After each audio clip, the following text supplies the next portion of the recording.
Hindi raw mababayaran ng Food and Drug Administration ang ginastos ng mga nabiktima ng nirecall na gatas ng Nestle sa pagpapagamot. Sa global supplier daw kasi nagkaproblema at hindi naman sa kanila.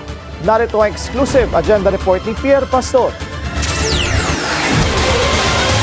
Bilang tugon ng Food and Drug Administration o FDA sa liham ng isang magulang ng consumer ng infant formula milk na non-OptiPro, sinabi nito na sa international manufacturer supplier ng Nestle nagkaroon ng problema. Kaya nakontamina ang nasabing batch ng non-OptiPro at non-Kid OptiPro. Kaya naglabas ng abiso ang FDA ng voluntary recall ng Nestle Philippines noong Enero. It started as a precautionary measure for the alleged contamination of the ingredient called arachidonic acid or what we call the ARA oil. No? So ang nakita po dito is nagkaroon ng cereulide toxin yung global supplier po. So thus ARA oil po is part of the ingredients or mga sangkap po ito nung iniinom ng mga infant formula na non-Kid at non-OptiPro.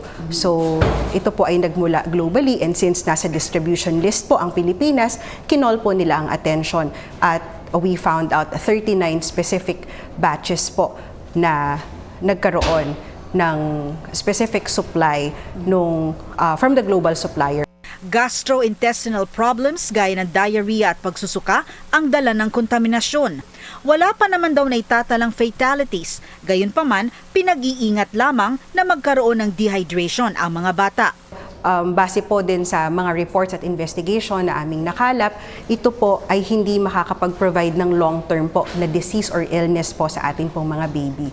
Dahil strictest biosafety ang ipinatutupad lalo na para sa mga produkto ng mga sanggol, kaya agad daw na nag-voluntary recall ang Nestle Philippines.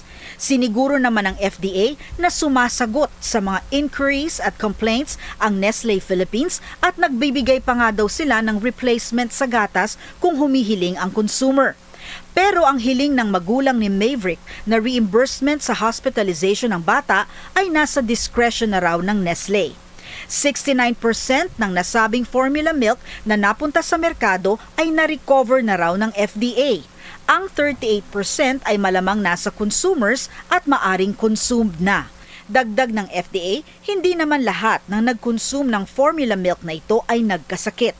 Noong Lunes, March 9, nagsimula ang destruction ng naturang batch ng contaminated formula milk na non-OptiPro at non-Kid OptiPro at personal itong sinaksihan ni Attorney Magundayaw. Aabot daw ng 17 days bago matapos ang pagsira sa naturang mga gatas. Para sa agenda, Pierre Pastor, Billionaire News Channel. Manatiling nakatutok sa Billionaire News Channel, sumubaybay sa aming social media accounts at mag-subscribe sa aming YouTube channel para sa mga eksklusibong balita at storya.